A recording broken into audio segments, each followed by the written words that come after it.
ও ভাই, crane system দেখো, এটাই হচ্ছে ফুলবাড়ি ধুবড়ি ব্রিজ। কাম করে আছে এই সাইডে। ভাই এইসব এত বড় কেন? আধগুলো ছোট আধগুলো বড়। আর এই সাইডে থেকে দেখো লাল স্ল্যাব হয়ে আছে, মানে এইসব মানে অল্প উঁচা জায়গা তো। আর ওই সঙ্গে মানে ব্রহ্মপুত্র যেটা আছে ওইদিকে, তো ওই জন্য লাল স্ল্যাব হয়ে আছে। আর এত 168, মানে এটা কি নাম্বার নাকি? 168, 167 মিলি না হলে প্রবলেম হয়ে যাবো না। এটা কি স্কুল না? এটা কি মানে কি খুলছে?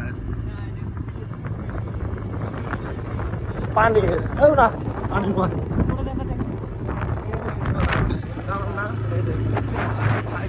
কত বড়। আর সামনে আছে ভিউ, সামনে তো মেন